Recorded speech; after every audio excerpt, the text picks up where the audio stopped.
일단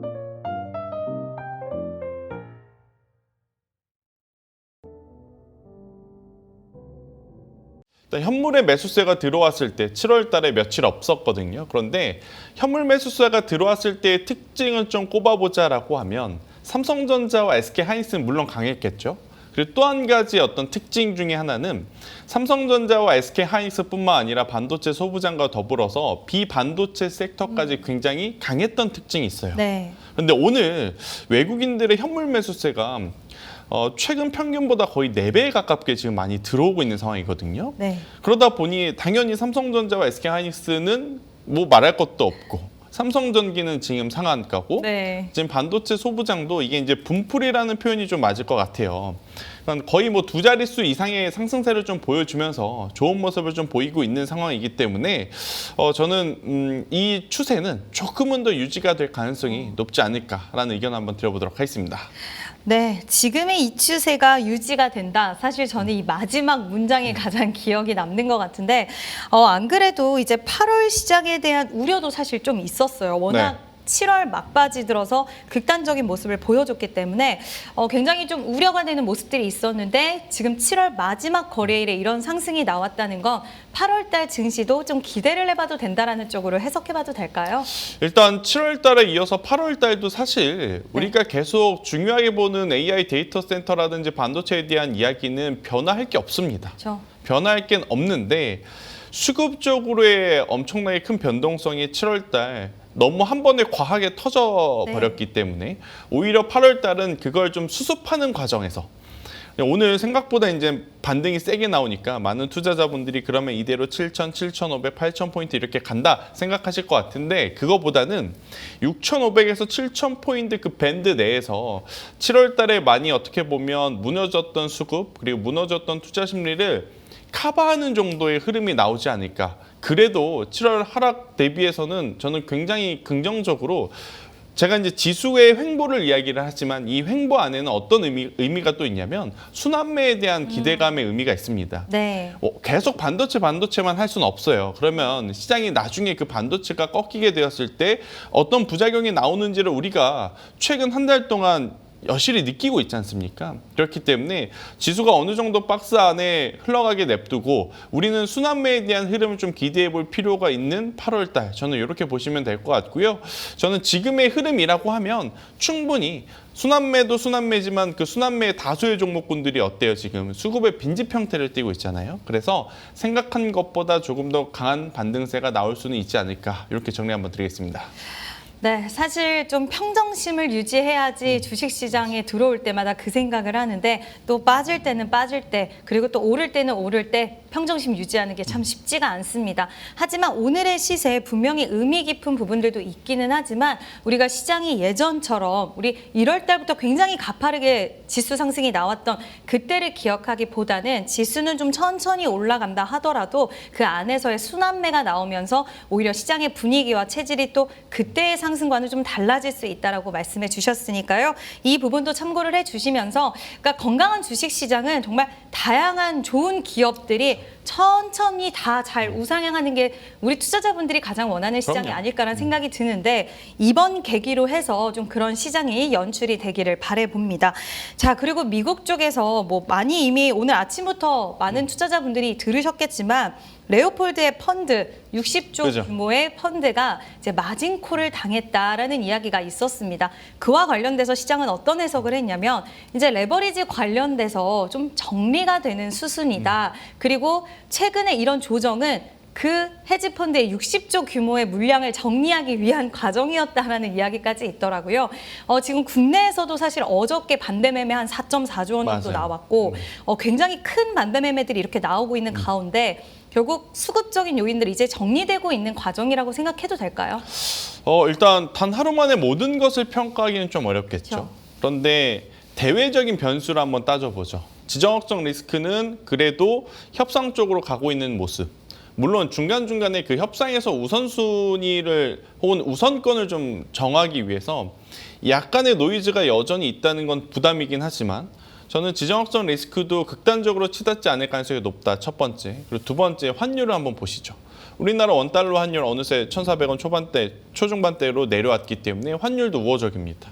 그리고 이제 세 번째, WTI 유가가 이제는 지정학적 리스크에 계속 학습 효과가 생기기 시작을 하는 것 같아요. 뉴스가 나와도 잠깐 툭 튀어 올랐다가 다시 제자리를 찾는 모습. 그리고 네 번째, FOMC 회의에서는 우리가 생각했던 그 범주를 벗어나는 일들은 없었고, 그리고 다섯 번째, 지표 또한 예상치에 부합하는 모습을 좀 내었다. 네. 그러면 결국 지금 시장의 어떤 큰 판을 흔드는 건 딱 하나, 수급인 거죠. 근데 이 수급이 어디서 왔느냐 계속 이제 우리가 추적을 하고 있는 건데, 앞서 말씀 주셨던 그 레오폴드 펀드의 뭐 청산도 의미가 있겠죠. 이유가 있었겠죠. 하지만 뭐 그런 것도 있겠으나 그것에 연관돼서 혹은 우리나라 삼성전자, SK하이닉스에 연관돼서 몸통을 흔드는 파생 쪽의 수급이 워낙 많았었어요. 맞아요. 근데 오늘 제가 앞서 서두에 무엇을 강조드렸나요? 현물에 외국인들의 매수세가 많이 들어오는 것을 보고 있노라면 이제는 파생 쪽에서 어떻게 보면 수급으로 그들이 수익을 만들어내는 것보다는 지금 가격 메리트가 생긴 현물에서 매수세를 조금 더 보태는 게 더 합리적이고, 그리고 수익률적인 측면에서 더 좋다고 판단을 했을 가능성이 높기 때문에 지나간 건 지나간 거고요. 당분간은 파생 쪽 혹은 뭐 여러 가지 대외 변수를 보기보다 저는 우리나라 시장 코스피, 코스닥도 마찬가지지만 여러분들이 가지고 있는 개별 종목군들도 마찬가지로 외국인들의 수급의 연속성이 들어와주면 저는 우선은 가져가는 게 맞다. 근데 만약에 지수 괜찮고 그리고 삼성전자, SK하이닉스 외국인 수급 괜찮은데 여러분들이 가지고 있는 종목이 상승은 했는데 수급 주체가 여전히 외국인도 아니고 기관도 아니고 개인 투자자만 있다면 그건 고민을 좀 해봐야 될 것 같아요. 네, 그래서 오늘은 그 어느 때보다도 현물 쪽으로 지금이 저렴하다, 낮은 가격에 살 수 있다라는 마인드로 접근하는 외국인들의 어떤 방향성을 우리는 최대한 객관적으로 해석하고 쫓아다닐 필요는 있겠다. 이렇게 좀 설명을 드리겠습니다. 네, 일단 7월 달부터 외국인들의 수급이 좀 움직이기는 했었는데 뭔가 시원시원한 느낌은 없었습니다.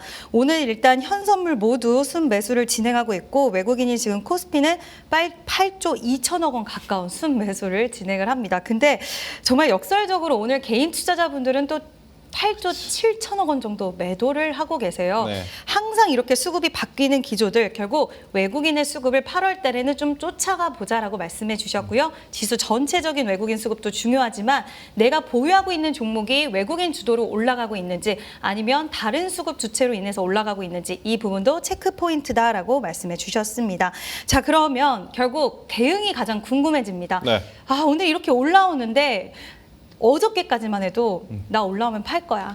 이런 분들 너무 많으셨어요. 근데 또 오늘 이렇게 올라오니까 생각이 바뀌신 분들도 계실 거고, 아니다. 나 원래대로 나 지난번 지금 2주 전부터 나 너무 힘들었으니까 나 그냥 오늘 나갈래 하시는 분들도 계실 것 같아서 수급이 지금 왔다 갔다 합니다. 그래서 종목별로 우리가 어떻게 대응하면 네. 좋을지 이 부분들도 한번 짚어볼게요. 자, 첫 번째로 궁금한 종목은 SK하이닉스입니다. 네. SK하이닉스 당연히 궁금할 수밖에 없는 게, 어제 저도 저녁에 좀 놀랐어요.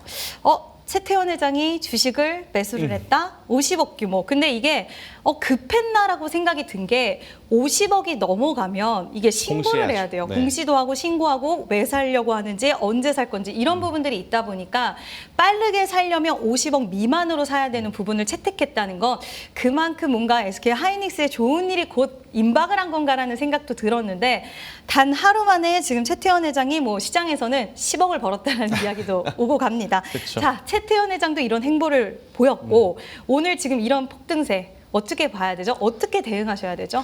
일단 그동안 7월 내내 반도체 IT 쪽에 수급의 그 매도를 좀 불렀었던 요인은 여러 가지가 있겠지만, 큰 골자로 보면 첫 번째로는 버블.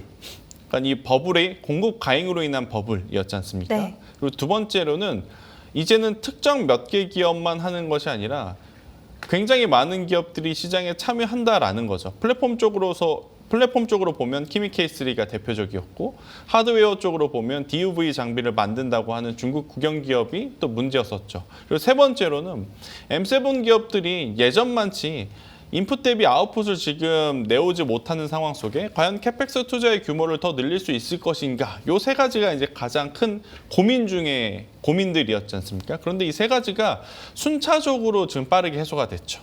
더군다나 마이크로소프트가 어제 저는 영웅이 최태원 회장님보다도 마이크로소프트일 것 같아요. 영웅이다. 마이크로소프트가 모든 것을 감싸 안고 지금 상승을 해줬고 여기에 아마존이 자칫 고춧가루를 뿌릴 수 있지 않을까 싶었는데 아마존마저도 네. 마이크로소프트를 도와서 추가 상승을 하다 보니 오늘 우리나라 삼성전자와 SK하이닉스는 왜냐하면 그들이 돈을 많이 벌어서 많이 줘야 우리는 그들에게 돈을 받아서 칩을 생산해야 되는 입장으로서 되게 여유로운 거거든요. 그래서 오늘 같은 상승세가 나오지 않았나 생각이 들고 있고 그럼 여기서 이제 고민은 어느 가격대까지 일단 들고 갈 거냐잖아요. 그쵸. 제가 오늘 오전에 개장에 이런 표현을 좀 드렸어요. 웬만하면 확인하고 가자라는 표현을 저도 드리는데 지금은 확인을 다 하고 가면 굉장히 높은 가격대에 매수할 수밖에 없다. 그래서 오늘의 상승세는 이번 주 중에 정말 용기 내신 분들, 기준을 만드셔서 최대한 분할 매수를 통해서 접근하셨던 분들이 지금은 수익을 내는 과정이라고 좀 보시면 될 것 같고 제가 한 가지 기준을 드릴 수 있는 건 일단 여기 지수입니다. 제가 지수 차트를 좀 열어놨는데요.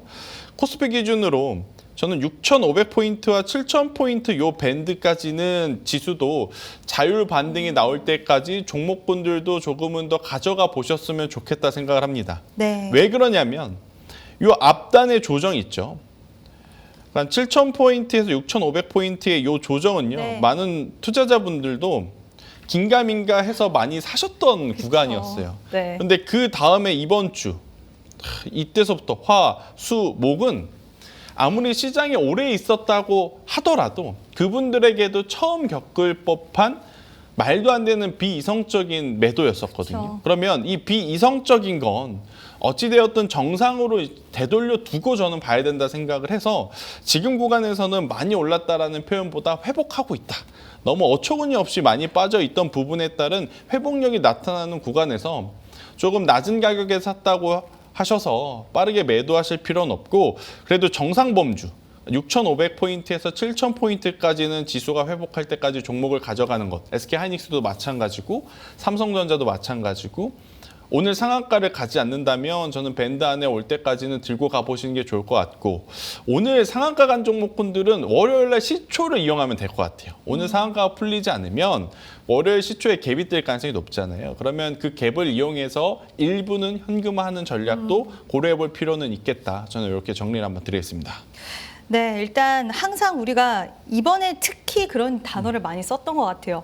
확인하자, 확인하고 보자라는 이야기를 진짜 많이 했던 것 같은데 막상 빅테크 실적을 우리가 확인을 해보니 굉장히 좋았습니다. 그래서 물론 빅테크 실적 발표 전에 용기를 내셨던 분들이 지금은 환하게 웃고 계시겠지만 또 용기를 못 내신 분들에게도 기회는 아예 없다라고 보시는 건 아닌 것 같아요. 일단 6,500에서 7,000선까지는 우리가 좀 볼 수 있다라고 말씀해 주셨고요. 또 오히려 내가 좀 빨리 샀다 하시는 분들은 6,500에서 7,000선까지 왔을 때 일부는 차익 실현 에 대한 부분도 필요할 수는 있겠다라고 말씀해 주셨습니다. 만약에 6,500에서 7,000선 확인하자고 하셨잖아요. 네. 그러면 이제 반도체 투톱도 좀 비슷하게 갈 건데 여기까지 온 구간에서 확인을 했는데 뭐 외국인의 수급도 계속 들어오고 있고 네. 뭔가 매크로적인 환경들 여러 가지가 우호적이라고 한다면 7,000선 이후에 추가 상승을 좀 염두에 두고 그때는 또 본부장님이 사인을 다시 또 주실 건가요? 그때는 올해 상반기처럼 계속 이제 상승한다고 보면 어렵기 때문에 그때는 어렵다. 네. 네. 분할 매도를 한 다음에 다시 우리가 접근할 수 있는 기술적인 이제는 어떤 스킬까지 겸해야 될 것 같아요. 올해 상반기에는 여러분 주식 시장에 들어온 지 오래되셨든 아니면 주식 시장에 처음 오셨든 아무것도 안 하신 분들의 승리였어요. 맞아요. 그냥 매수를 하고 그냥 아무것도 안 하고 가만히 있으셨던 분들의 승리였다면 시장의 결이 바뀐 거죠. 올해 하반기에는 아무것도 안 하면 계속 손실이 늘어나고 뭐 수익이 늘어나고 그게 아니라 정체되어 있을 가능성이 높아요. 그러면 여기서는 이제 상반기에 조금은 많이 필요 없었던 기술적인 접근들이 좀 필요한 거죠. 해서 하반기에는 조금은 더 제가 방송 때 디테일하게 하나하나씩 좀 잡아드리도록 할 텐데 오늘은 장 중후반부에 일부 윗꼬리가 달리거나 조금 벌써 불편한 뉴스들이 나오죠. 네. 지금 뭐 SK하이닉스 노사 이야기도 나오기도 맞아요. 하고 갑자기 꼬리가 달리면서 이거 좀 정리를 해야 되느냐 말아야 되느냐 이제 또 고민들 하시고 하지만 오늘은 우선 조금은 더 가져가시는 데에 집중을 하고 7,000포인트가 넘어가게 되면 그때는 일부 매도를 하고 다시 일부 기술적으로 사는 전략에 대한 이야기에 조금 더 집중을 하시는 게 좋을 것 같다 설명을 드리겠습니다. 네, 사실 고점 대비해서 아직 갈 길은 멉니다. 많은 투자자분들이 물론 내가 정말 좋은 가격에서 사신 분들도 있으시겠지만 또 최근 들어오신 분들은 여전히 지금 이 가격 라인에서 힘들어하시고 계시는 분들도 많이 계실 거예요.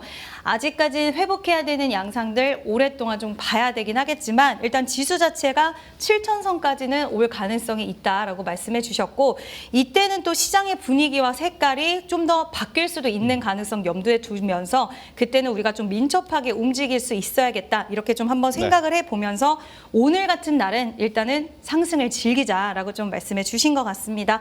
네, 또 오랜만에 시세잖아요. 네, 보유하신 분들 숨통이 좀 트이실 것 같은데 그럼 혹시라도 이 구간에서 사신 분들 많으세요. 네.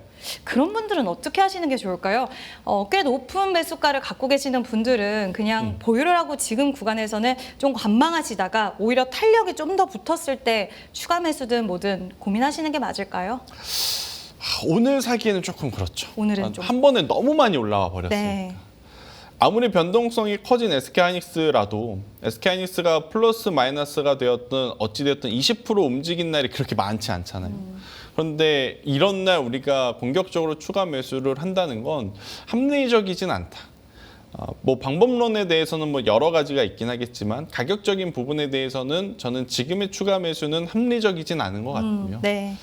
오늘보다는 다음 주 주중을 한번 노려보시는 게 좋을 것 같아요. 일단 바로 올라가면 더할 나위 없이 좋겠지만 만약에 여기서도 지금 차트를 보면 여러분 너무 급하게 꺾여 내려왔기 때문에 소화해야 되는 물량들이 계속 호가마다 걸려 있습니다. 그래서 이 부분을 빠르게 정리가 되면 모르겠지만 지금처럼 올라가다 멈추고 올라가다 멈추고 올라가다가 멈추는 그런 현상들이 나타나게 되면 결국엔 다음 주 중에 한 번 정도는 다시 한번 불편하겠지만 우리가 추가 매수할 타이밍은 온다고 보고 있거든요. 저는 그 가격대를 개인적으로는 150만 원 초반대로 좀 생각을 하는데 그때 그 가격이 오면 이제 무조건 추가 매수를 하면 안 돼요. 만약에 나 270만 원에 물려있고 제 이야기를 들어서 추가 매수를 했는데 보유하신 현금이 없어서 평균 단가를 250만 원밖에 못 내린다. 그건 의미가 없죠. 네. 추가 매수를 했을 때 저는 적어도 220만 원 밑으로 만들 수 있다면 그래도 한번 해볼 법한 거예요. 네. 그런데 평균 단가 220만 원 밑으로 만들 수 없다면 추가 매수에 대한 부분은 조금 더 고민하셔야 될 것 같고 그리고 두 번째로 방법론에 대한 이야기를 해보면 가지고 있는 계좌에서 추가 매수를 하는 것보다 이럴 땐 두 번째, 세 번째 계좌를 만드셔서 추가 매수를 다른 계좌를 하시는 것도 저는 방법이에요. 그러면 두 번째 계좌에서 추가 매수를 하는 게 수익으로 전환이 되잖아요. 그러면 이 수익금만큼 기존에 가지고 있던 것에서 손절을 하게 되면 여러분들이 가장 걱정하는 확정 손실은 없는 대신에 현금 유동성이 생겨요.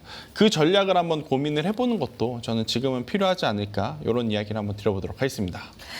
네, 상당히 현실적인 답변이었던 것 같습니다. 뭐 지금 가격이 사실 이 고점에서 물리신 분들 같은 경우에는 마음이 또 급해지실 것 같아요. 오늘 추가 매수해야 되나 막 이런 생각 드실 것 같은데 차라리 가장 좋은 선택지는 계좌를 한두 개 더 만들어서 그죠. 일단 그 계좌에서 매매를 진행을 하면서 또 수익이 났을 때는 오히려 이쪽으로 또 자금을 옮기면서 다시 한번 단가 조정을 하고 이런 식으로 현금에 대한 유동성을 만들어 나가자. 왜냐하면 또 비중이 커지는데 혹시라도 하이닉스의 주가가 부진해지면 그때는 더 스트레스로 다가오실 수 있기 때문에 언제든 움직일 수 있는 유동성을 만들어서 우리가 좀 더 현명한 선택을 해보자라고 말씀해 주셨으니까요.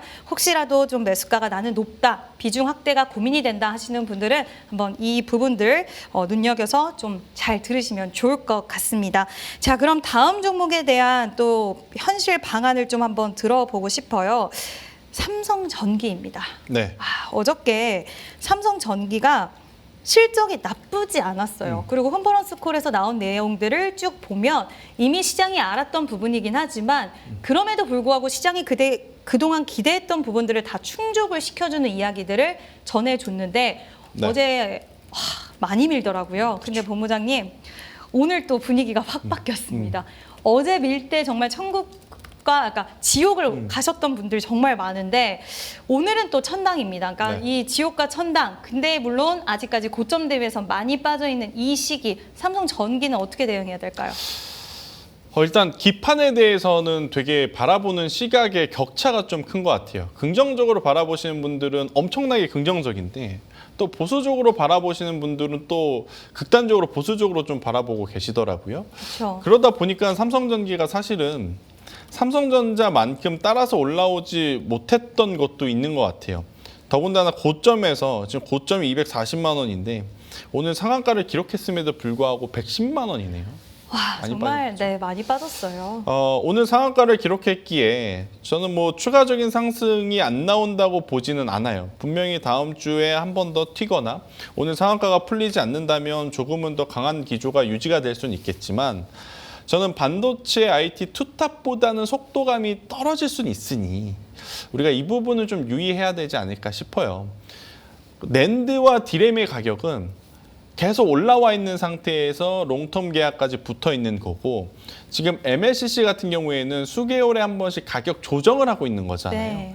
물론 최근에 뭐 여러 번 지금 무라타가 가격 조정을 함과 동시에 삼성전기도 빠르게 쫓아가고 네. 있긴 하지만 앞으로 만약 추가적인 가격 상승 없이 또 정체가 된다면 우리가 삼성전기에 미리 조금 땡겨놨던 그 기대감들이 좀 소멸이 될 수 있는 상황이에요. 이번에 실적 잘 나오니까 PER이 기존에 125배에서 130배였다가 이제 96배로 좀 조정이 됐더라고요. 그래도 조금 밸류에 부담이 있죠. 그러면 삼성전기는 안 좋다 좋다를 떠나서 이번 분기 실적은 우선 이렇게 잘 일단락되지만 다음 분기가 정말로 이제는 분수대가 될 가능성이 높은 거죠. 다음 분기에서 기판과 MLCC에 대한 영업이익률이 추가적으로 성장을 한다? 그러면 다시 이제 기존에 그 머물러 있었던 고점이 200만 원대까지도 갈 수는 있겠지만 그게 아니라면 지금은 다음 분기까지 이제는 벌써 2달이라는 또 공백이 있잖아요. 그쵸. 2달 동안 너무 공격적이지도 않고 그렇다고 너무 실망적이지 않는 상태에서 머물러 있을 가능성이 높으니까 저는 이 부분을 좀 참고를 하셨으면 좋겠다라는 의견 한번 드리도록 하겠습니다. 네, 일단 삼성전기 고점 대비해서 여전히 많이 빠져 있는 구간이긴 합니다만 그럼에도 불구하고 이렇게 상한가까지 갔다는 건 어제의 하락이 너무 시장도 과도하다라고 평가를 하는 것 같습니다. 근데 가장 중요한 부분은 3분기 실적이다. 영업이익률이 이번에도 컨센을 상회하긴 했지만 추가적으로 더 성장하는 모습을 좀 꾸준히 보여줘야 된다라고 말씀해 주셨고요. 그때까지는 2달 정도의 공백이 있다라는 부분들. 그러면 공백이 있을 때 우리 보유하신 분들은 네. 올라온다고 자르는 전략보다는 그냥 보유를 하면서 3분기 실적을 한번 기다려보는 게 좋을까요? 지금 순간에 압축을 해야 돼요. 대덕전자, 코리아 서키트 이렇게 좀 분산되어 있던 네네. 그 주가를 저는 삼성전기로 몰아가는 게 좋을 것 같다 생각을 합니다. 아, 지금 대장주로요? 그렇죠. 기판의 가장 대장주는 사실 심텍이었고 네, 그렇죠. 그 다음에 대덕전자, 코리아 서키트가 따라서 움직였다가 마지막에 삼성전기가 방점을 찍어줬는데 우선 지금 다 패턴이 비슷해요. 맞아요. 기판 쪽뿐만 아니라 모든 지금 차트가 여러분들 고점 찍고 고점 대비해서 적게는 30%, 많게는 50%까지 밀렸다가 오늘 이렇게 반등이 나옵니다. 반등이 나오는데 그러면 이제 거래량이 중요하단 말이에요. 여러분들이 사실 오늘 HTS, MTS 볼 때마다 뭘 볼 것 같냐면 오른쪽에 등락률만 보일 겁니다. 그렇죠. 등락률이 당연히 우선적이겠지만 앞으로의 추세를 보려면 여러분 하단에 보이는 거래량을 봐야 돼요. 거래량이 지금 많이 터져주느냐 안 터져주느냐가 이 기업의 추가 상승세를 더 내게 해주느냐 안 내게 해주느냐에 이제 달려 있는데 삼성전기도 아직은 거래량이 좀 아쉽긴 하죠. 아쉽긴 하지만 저는 만약에 여러분들이 기판 쪽을 보고 투자를 한다면 심텍, 대덕전자, 코리아 서키트처럼 이런 중소형단을 줄이고 네. 삼성전기 쪽으로 이동해 오시는 게 지금 가장 나을 것 같아요. 왜냐? 지수가 반등하면요, 여러분. 대형주부터 먼저 반등을 합니다. 그쵸. 오늘 삼성전자, SK하이닉스 보시면 아시겠지만 네. 대형주부터 반등을 하니까 이 부분을 꼭 한번 참고를 해보자라는 의견을 드리겠습니다. 지수가 반등을 하고 그리고 외국인의 수급이 들어오면 통상 대형주부터 움직입니다. 그래서 나는 기판 쪽을 좀 유효하게 본다라고 하시는 분들은 나 기판 관련주 다 갖고 있는데 하시지 마시고 삼성전기 그렇죠. 쪽으로 좀 모아보자라고 말씀해 주셨어요. 본부장님 혹시 네. 기판도 좋지만 또 시장의 수급이 확대가 되면 기판 그리고 뭐 2차 전지, 제약바이오 막 이렇게 수급이 분산될 수 있잖아요. 네. 그러면 그 섹터 안에서 한 종목씩 들고 있는 게 좋죠. 어느 쪽 한쪽으로만 우리가 또 쏠려서 뭐 2차 전지 이것저것 다 갖고 있고 그렇죠. 반도체 이것저것 다 갖고 있고 이런 것보다는 좀 분산하는 게 좋을까요? 섹터별로도? 본인 계좌가 ETF가 될 필요는 없죠. 아, ETF가. 그러니까 하나씩 갖고 있는 게 지금은 섹터별로. 좋아요. 섹터별로 네. 하나씩 갖고 있거나. 근데 이게 참 어려운 게 어렵죠. 우리가 이제 그림을 그리다가 지금 고치고 싶은 거잖아요. 그렇죠. 근데 물감으로 그리다 보니까 이게 지워지지 않으니까 자꾸 고쳐지긴 하는데 흔적이 남아서 불편한 거예요. 계좌도 저도 마찬가지로 생각을 합니다. 그럼 이럴 때 많은 분들이 이런 생각을 하죠. 한 번에 싹 밀고 오늘 다시 한번 해볼까? 그렇죠. 근데 그것만 저는 안 하시면 될 것 같고 그리고 분산하는 것도 좋아요. 분산 투자도 좋고 종목이 많은 것도 저는 나쁘다 생각하진 않습니다. 그런데 내가 가지고 있을 종목을 가지고 있는 것과 그렇지 않아야 될 종목을 가지고 있는 것은 완전하게 다르거든요. 그렇죠. 예를 들어 반도체를 이야기를 해보죠. 똑같은 마이너스 50%라고 쳐도 삼성전자와 SK하이닉스를 가지고 마이너스 50%인 것과 반도체 섹터 안에 포함되어 있긴 한데 여전히 실적의 성장성이 보이지 않는 종목을 가지고 있는 것은 천차만별인 거예요. 그러니까 천지 차이인 거죠. 그래서 여러분들에게 제가 드리고 싶은 건 내가 가지고 있는 종목이 섹터가 움직일 때 동조해서 오늘처럼 그냥 우후죽순 다 움직일 때 내 거 움직이는데요? 이게 아니라 네. 한정된 자금으로 만약 내 종목이 포함되어 있는 섹터가 움직일 때 충분히 동조화될 수 있는 종목인지 아닌지를 구별은 하셔야 될 것 같아요. 구별을 해서 동조화되는 기업이라면 가져가는 게 지금은 맞는 것 같고요. 그게 아니라면 오늘부터 상승하는 이 상승을 이용해서 일부 비중을 줄여서 조금 더 동조할 수 있는 쪽으로 가서 버티는 게 훨씬 더 나은 전략이지 않을까 저는 이렇게 설명을 한번 드리고 싶습니다. 네, 일단 지금 시장에서는 여러 가지 우리가 좀 체크해야 될 포인트 중에 하나가 시장의 분위기의 편승에서 반등이 나올 수 있는 쪽에 좀 집중을 하자라고 말씀해 주셨습니다. 섹터 안에서도 그냥 이름만 반도체 섹터인 종목들도 많기 때문에 정말 그 산업 안에서 실제로 돈을 벌고 또 좋은 고객사, 탄탄한 고객사를 보유하고 있는 기업인가 내 포트폴리오를 한번 되돌아보면서 포트폴리오 재정비 좀 필요하다라고 해주셨으니까요. 이 부분도 참고해 주시면 좋을 것 같습니다. 자, 그럼 마지막으로 짧게 이쪽 섹터도 한번 여쭤는 봐야 될 것 같아요. 삼성 SDI인데 네. 일단 이번에 2차 전지 셀업체 쪽이 흑자전환 기조가 나왔단 말이에요. 근데 오늘 제가 흐름을 보면서 느낀 게 2차 전지는 반도체가 가면 안 가는 건가? 이런 생각도 좀 사실 들기는 네. 했어요. 2차 전지 쪽, 특히 삼성 SDI는 이번에 7개 분기 만에 흑자 전환이 성공이 됐는데 오늘 약간 시원하다는 느낌은 좀 들지 않습니다. 보유하신 분들 하반기 기대해봐도 될까요? 기대는 해볼 요소는 있죠. 그런데 저는 눈으로 좀 확인하고 싶은 하나가 있어요. 뭔데요? 에너지 저장 장치 영업이익률이 지금 명확하게 계산이 안 되거든요. 지금 테슬라도 분명히 에너지 저장 장치 쪽 매출은 좋았는데 여기서도 영업이익률이 안 좋았단 말이에요. 근데 지금 우리나라 LG에너지솔루션도 마찬가지고 삼성 SDI도 마찬가지고 다들 ESS라고는 이야기를 하는데 하나의 제품을 팔았을 때 어느 정도의 그 안전마진율이 남는지 확인이 안 돼요.